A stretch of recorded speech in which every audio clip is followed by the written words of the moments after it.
le prospect vous dit « je n'ai pas l'argent », nous allons passer à la structure, d'accord, ou au cadre, dans lequel il faut se mettre numéro 1. Et vous allez le noter. Là, on traite l'objection. Première tentative de traiter l'objection « je n'ai pas l'argent », ça nous ramène à une structure ou un cadre. Quand je dis structure ou cadre, vous comprenez dans le jargon de la vente. Ouais? Donc, structure numéro 1. Pour la première tentative, vous irez chercher LVB. Et LVB, c'est la vérité brute.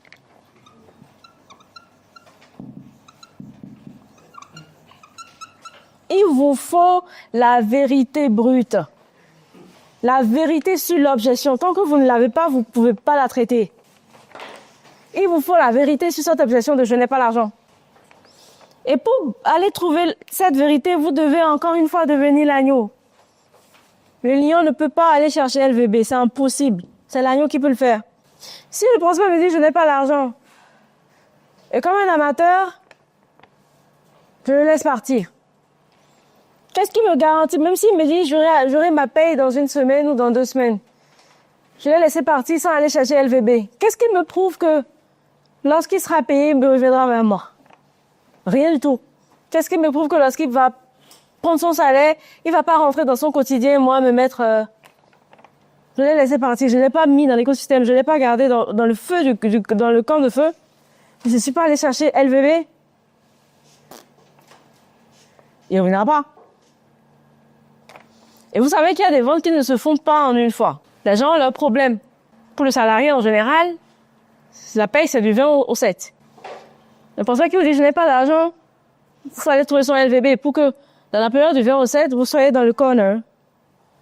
Quand je dis vous soyez dans le corner, vous êtes là, vous êtes présent, pour aller charger votre cash. Moi, j'ai eu des prospects qui me disent bah, « Madame Carmel, je comprends, mais même si le programme coûtait 15 000 $, si j'ai ça, tout je paye. C'est pas le prix. C'est pas le coût. Même si c'est 15 000 €, avec tout ce que vous venez de me présenter, j'investissais, je payais. Mais là, je l'ai pas. Qu'est-ce que je fais? Je fais l'agneau. Oh, c'est juste ça, ne vous inquiétez pas. Vous savez, la plupart des participants, les 600 participants qui sont dans le groupe Telegram, qui est School maintenant, qui se sont lancés, qui aujourd'hui gagnent 10 000 € par mois, je vous ai envoyé le retour d'expérience de Romain, la plupart d'entre eux étaient comme vous, hein. Je les ai eus en vidéo comme vous n'avez pas les moyens. Mais figurez-vous qu'ils gagnent 10 000 € par mois aujourd'hui. Donc, ne vous inquiétez pas. Il n'y a pas de souci. On va trouver ensemble le moyen de le faire. Qu'est-ce que je fais? Je les ramène dans la conversation. Je les garde dans le cadre et j'enlève la pression totale. Et qu'est-ce qui se passe après? On trouve un moyen. Et tout comme je vais proposer à tous ceux-là qui gagnent aujourd'hui 10 000 €, c'est qu'ils accèdent au programme avec la première partie déjà. Parce que vous savez, la première partie leur permet au moins, lorsque ils sont prêts, leur compte est ouvert, ils n'ont pas de découvert et tout ça, parce qu'ils sont prêts, ça leur permet d'aller lever les fonds au bout de 2 semaines. Et j'ai des noms à citer qui ont levé des fonds en 2 semaines. Cédric l'a fait. Farid l'a fait. Et lorsque vous levez les fonds, ça vous permet même d'anticiper les autres mensualités très rapidement. Vous imaginez? Ah oui, donc je peux juste accéder à la première partie du programme et lever les fonds. Le maso va se dire, ben, je paie juste une partie et j'ai mes fonds, je dégage, n'est-ce pas? Je les donne pas de sortie. Mais c'est pas que, au fait, il se ment à lui-même. Mais l'investissement, alors, il est de combien? C'est que 797. Ça passe. Et s'il dit, tout de j'ai pas.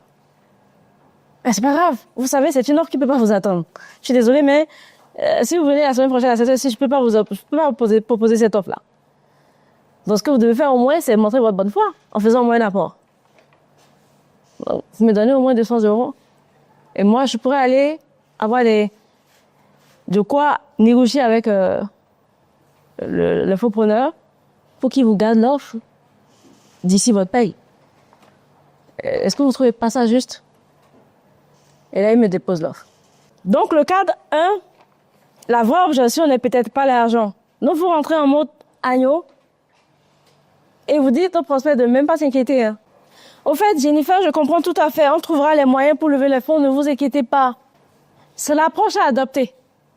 Parce que pourquoi? Il s'attend à ce que vous réagissez comme un lion. Et comme, quand vous réagissez comme un lion, il est surpris. Mais pendant qu'il n'est pas en train de s'inquiéter là, qu'est-ce qu'il faut faire? Pendant ce temps. Pendant qu'on est en train de trouver les voies et moyens pour réunir les fonds.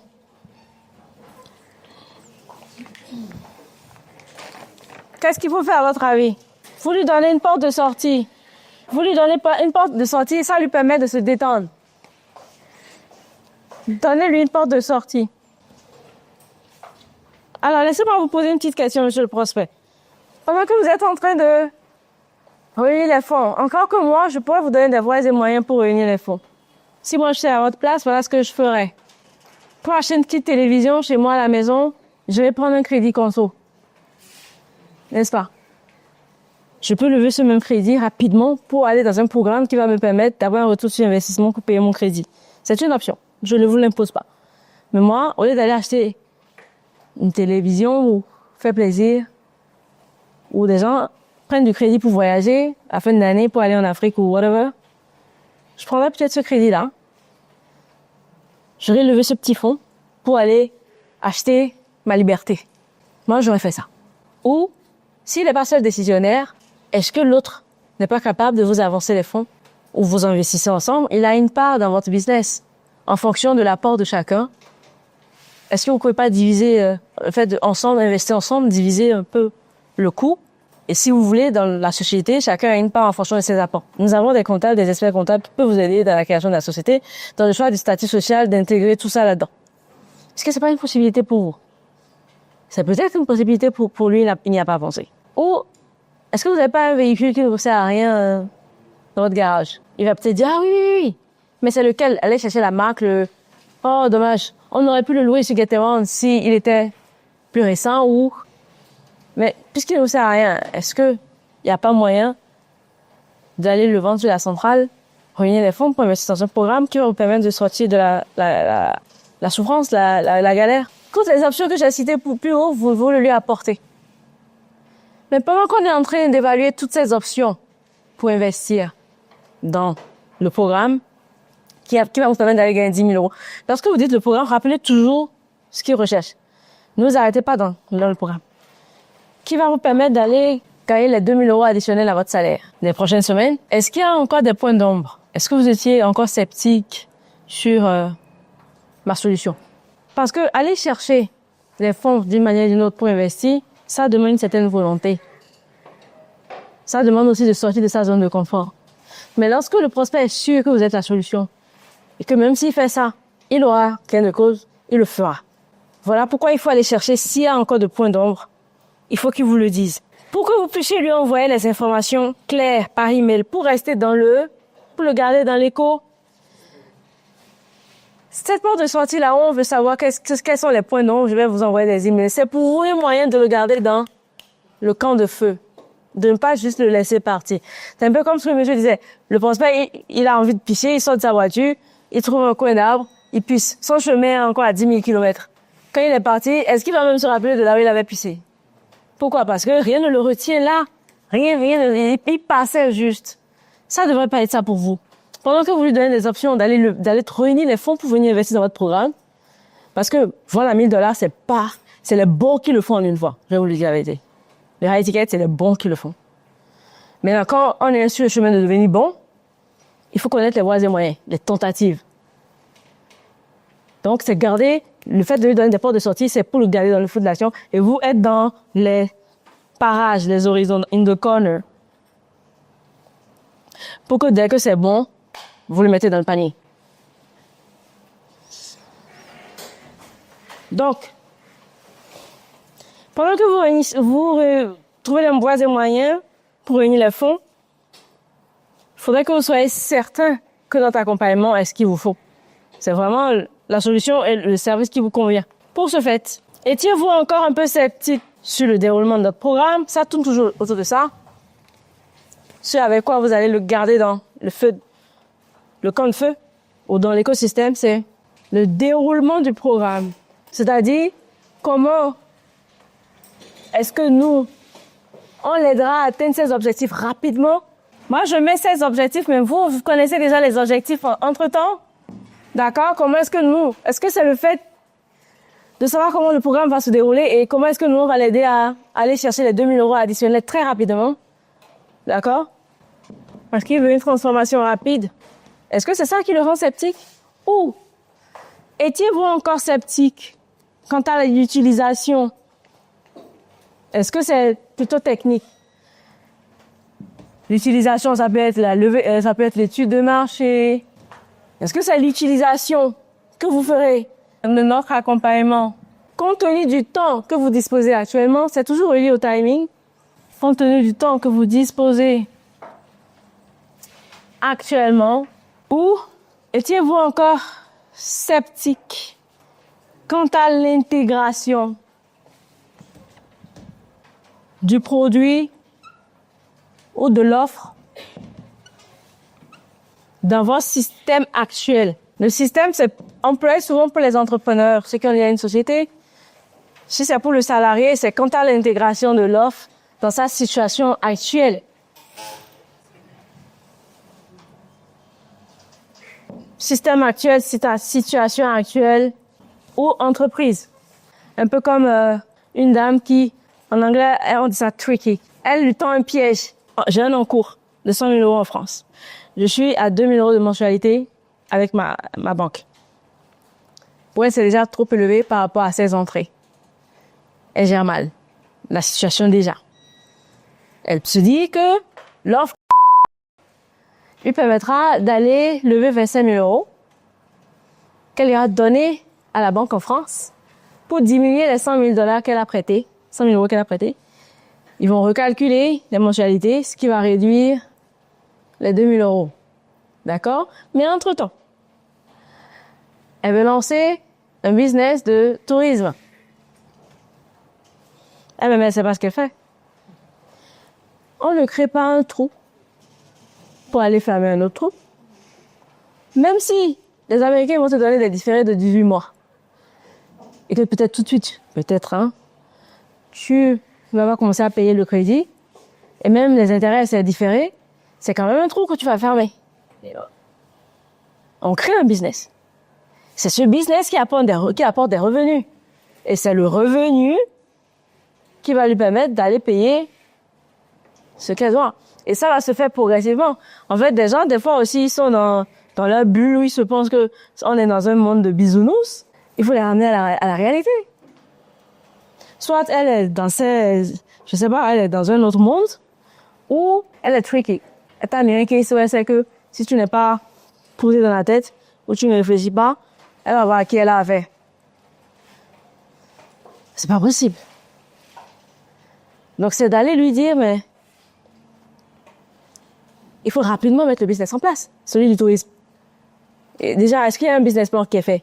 Et le business de tourisme, qu'est-ce que ça va vous rapporter? Qu'est-ce que vous gagnez déjà? Est-ce que ça va permettre, en combien de temps, d'aller alléger ce que vous devez en France? Il y a beaucoup de questions. Elle est sceptique parce qu'elle se dit, si je veux passer un annuel, il faut que je sois sûre que ça me permet de récréer déjà, de diminuer déjà mes encours en France. Donc, l'intégration de l'offre dans le système actuel ou dans l'entreprise déjà existante ou dans la situation, par exemple, cette dame-là qui est, je dois déjà 100 000 euros et j'ai un encours de 2 000 tous les mois. Est-ce que c'est ça qui le rend sceptique? Je souhaite juste mieux comprendre afin de pouvoir vous fournir plus d'informations au fur et à mesure que vous levez les fonds ou pendant que vos salaires tombent. Donc, lorsque vous posez les 3 options, c'est en lui disant clairement que c'est mieux pour mieux comprendre. Hein. Donc, je voudrais juste mieux comprendre afin de pouvoir vous fournir les bonnes informations au fur et à mesure que vous levez les fonds. Au fur et à mesure, pourquoi? Parce que vous devez être in the corner.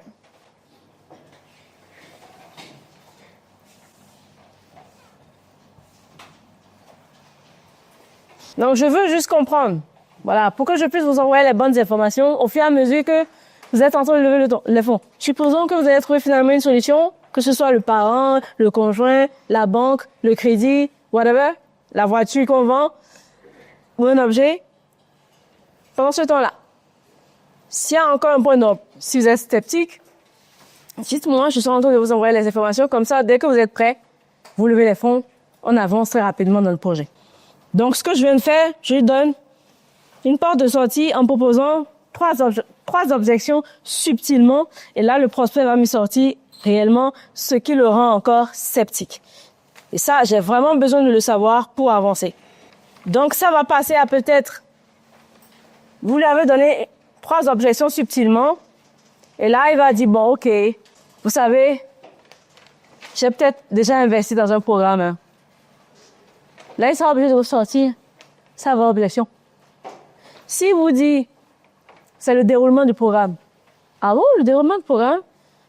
Qu'est-ce qui n'a pas été clair dans le déroulement du programme? Quelle est la partie du déroulement qui n'a pas été claire? Aidez-moi à comprendre, que je puisse mieux vous aider. Et c'est là il va vous dire, vous savez, en réalité, j'ai déjà investi dans un programme pareil, mais j'ai pas eu gain de cause. Et là, vous avez la vraie option. Et là, vous avez LVB. Ce sont ces 3 objections subtiles là que vous lui donnez qui va vous permettre de sortir LVB. La vérité brute. C'est là que vous pouvez aller tirer LVB chez le prospect. Boum, ça sort. Et vous revenez dans la conversation. J'ai peur parce que j'ai déjà fait un investissement similaire il y a pas longtemps et je me suis déjà fait avoir. Son objection, ce n'était pas « je n'ai pas d'argent ». C'est la peur d'être arnaqué une deuxième fois ou la peur de faire un investissement sans retour, la peur de perdre son investissement parce qu'il a déjà fait une fois. Et lorsque vous avez la vraie objection, vous avez LVB, quelle est l'attitude à adopter? Il faut le traiter. Le bon closer, il a LVB, il va le traiter. Vous êtes de retour dans la conversation. Pourquoi? Parce que vous avez forcé le prospect à sortir du cadre pour vous amener la vraie objection. Et c'est celle-là que vous allez résoudre maintenant. J'ai déjà investi dans un programme une fois. C'est d'aller savoir qu'est-ce qui n'a pas fonctionné. Est-ce que dans ce programme-là, quand même, des gens ont eu des résultats? Est-ce qu'il y a des gens qui ont quand même eu des résultats? Si oui, alors qu'est-ce qui n'a pas fonctionné pour lui? Il va vous dire peut-être, j'ai pas eu l'accompagnement qu'il me faut. Ou peut-être, j'ai pas vraiment eu le temps, moi-même, de m'y donner à fond. Qu'est-ce qui n'a pas fonctionné? Vous allez aller chercher et c'est ça que vous allez résoudre. Ah, vous savez, moi, je serai votre référente. Et là, nous allons avoir des rendez-vous une fois par semaine pour faire le point dans l'avancée dans le programme, ce que vous avez déjà compris,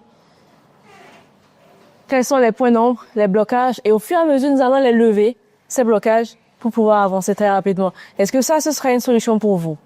Ah oui, dans ce cas, c'est que je vous ai à disposition. Et oui, pourquoi pas.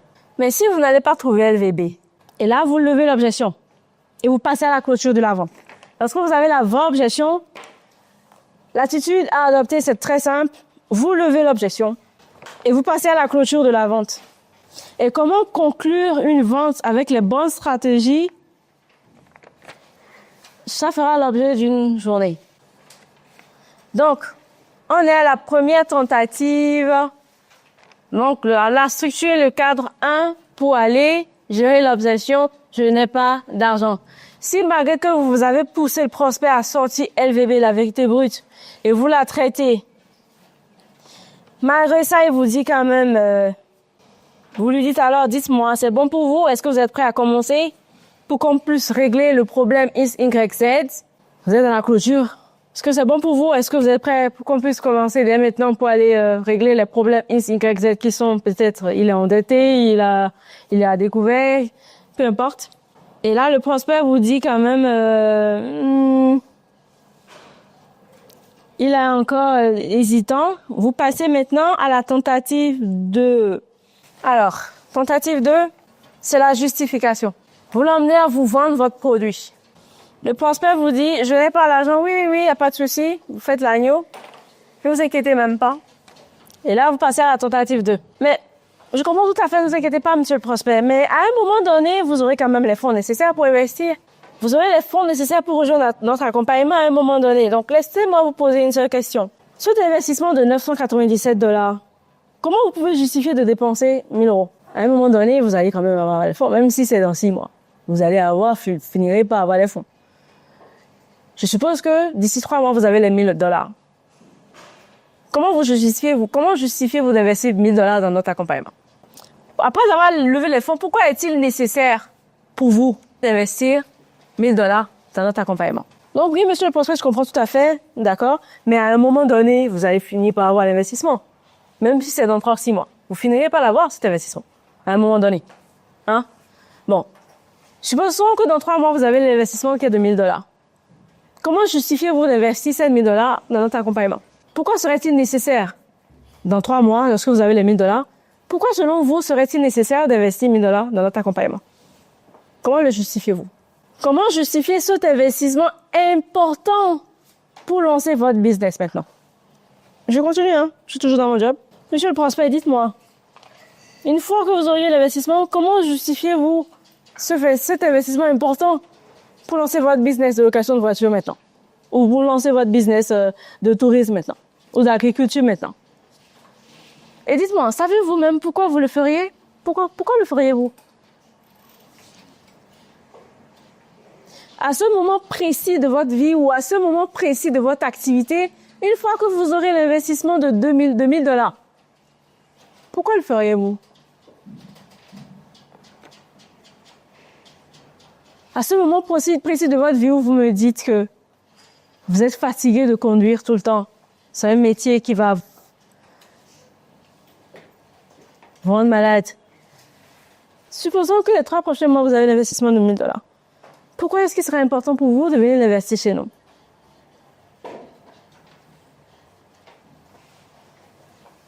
Aidez-moi à comprendre. Vraiment, aidez-moi s'il vous plaît à comprendre. Pourquoi cet investissement est important pour vous maintenant et pourquoi devriez-vous faire partie du groupe de personnes que le faux-preneur souhaite accompagner vers leur objectif? Ça s'enchaîne, hein? Et il prend un certain nombre de personnes chaque mois. Vous n'avez pas l'investissement maintenant. Mais même dans 3 mois, vous l'aurez peut-être. Une fois que vous l'avez, 5000 dollars. Pourquoi l'investissement serait important pour vous? Pourquoi revenir vers nous? Pourquoi faire partie du groupe de personnes que monsieur va accompagner dans 3 mois, selon vous? Pourquoi vous posez ce type de questions au prospect? Parce que ça ne doit pas venir de vous. Donc, la deuxième tentative, c'est utiliser la justification pour voir d'abord si le client souhaite réellement résoudre le problème.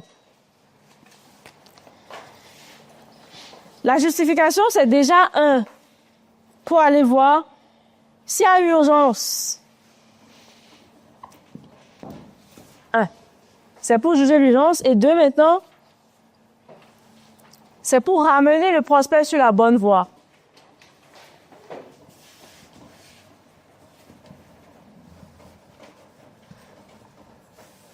C'est pour ramener le prospect sur la bonne voie en l'amenant à se vendre lui-même le produit.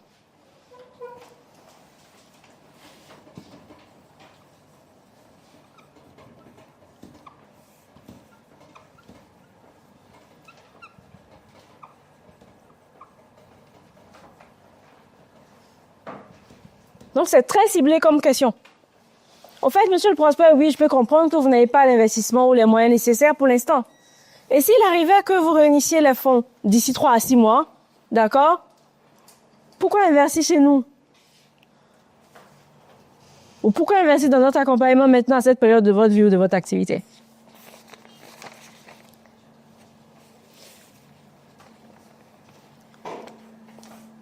Je pose les questions les plus difficiles aux prospects pour qu'à la fin, ma vente soit facile.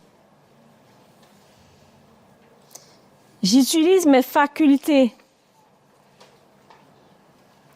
J'utilise mes facultés supérieures de la vente pour amener le prospect sur la bonne voie.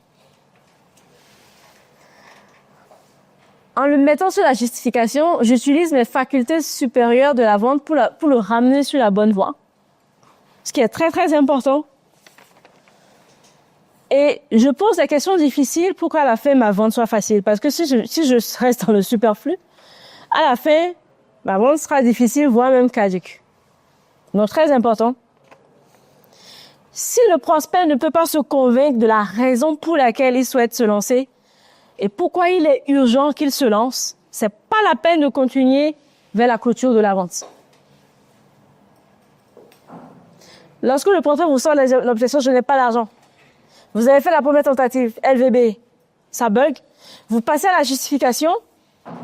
Si le prospect ne peut pas se convaincre de la raison pour laquelle, ne peut pas vous convaincre, vous n'arrive pas à vous convaincre, vous, de la raison pour laquelle il devrait se lancer, ou pourquoi il est urgent pour lui de se lancer, s'il n'arrive pas à vous convaincre, vous, c'est pas la peine d'aller à la clôture. C'est même pas la peine. Donc, dans la justification, pas de clôture. S'il ne vous convainc pas de l'urgence pour lui de se lancer, là, maintenant, now, ou de la raison pour laquelle il devrait se lancer avec vous, ce n'est pas la peine d'aller vers la clôture. Vous irez perdre votre temps. Mais généralement, vous allez avoir les prospects qui vont vous dire, j'ai vraiment besoin de votre accompagnement pour les raisons A, B, C. Si je dois faire l'investissement pour chez vous, c'est parce que réellement, je sais que vous pouvez m'aider à faire A, B, C. Je sais qu'avec vous, je vais quand même pouvoir aller faire une étude de marché, je vais pouvoir aller acheter les bons véhicules, je vais pouvoir. La plupart, ils vont vous le sortir. Donc, j'ai vraiment besoin en ce moment de ce programme, car je ne peux plus vivre avec mon seul salaire. C'est impossible. Mon seul salaire ne me suffit plus. Donc, j'ai besoin de vous pour m'aider à aller chercher ce complément de revenus. Ah là, vous voyez qu'il y a urgence. Là, vous voyez que oui, le prospect, il sait où il va ou dans son business, il ne décolle pas. Il est sur 2 véhicules depuis 2 ans. Il n'arrive pas à agrandir le business. Donc, il a un plafond de verre qu'il touche là. Il n'arrive pas à avancer, il y a un plafond de verre. Ou il vous dit, mais je ne sais pas comment me lancer. Donc, si je dois faire l'investissement chez vous, c'est parce que moi seul, j'y arriverai pas. Je n'y arriverai pas. Là, vous savez que oui, il y a du travail à faire. S'il n'y a pas ça, n'allez pas vers la clôture. Il n'y aura pas de clôture. Donc, il commence à vous vendre votre propre offre. Et là, vous avancez vers la vente. Vous avancez dans la vente à ce niveau-là, à cette deuxième tentative, lorsque le prospect lui-même commence à vous vendre votre propre offre. Alors, dans ce cas, monsieur le prospect, qu'allons-nous faire maintenant pour réunir les fonds aujourd'hui afin d'investir dans un programme comme le nôtre pour aller régler le problème X, Y, Z demain? Et si je me lance pas avec vous, je peux pas vivre avec mon seul salaire. Si je me lance pas avec vous, je pourrais pas démarrer parce que je sais pas comment démarrer par moi-même. Je sais pas par où commencer. Si je me lance pas avec vous, je pourrais pas agrandir ma flotte, par exemple, parce que si c'est quand tu es ça, si je lève pas les fonds avec les banques américaines, je sais pas par où passer pour avoir le financement. J'ai pas d'autres options. Alors, dans ce cas, monsieur le prospect, qu'allons-nous faire maintenant pour aller réunir les fonds, pour aller régler le problème X, Y, Z et atteindre vos objectifs? Je veux juste que vous m'aidiez à mieux comprendre afin de vous aider. Comment est-ce que nous allons aller réunir les fonds? Et là, vous allez trouver les tentatives. Tentative A, B, C, D. S'il est convaincu, en se vendant lui-même l'offre, et il arrive à vous convaincre de votre utilité ou de l'utilité de votre programme, l'investissement ne devrait plus être un problème. S'il y a urgence. Donc, s'il n'y a pas urgence et que lui-même il arrive à vous convaincre de la nécessité de votre produit, il n'y a pas de clôture. Et là, vous passez à la 3e tentative. Ici Grace Carmel, merci d'avoir suivi la vidéo et si tu veux en savoir plus, clique sur le lien en bas dans la description. À bientôt.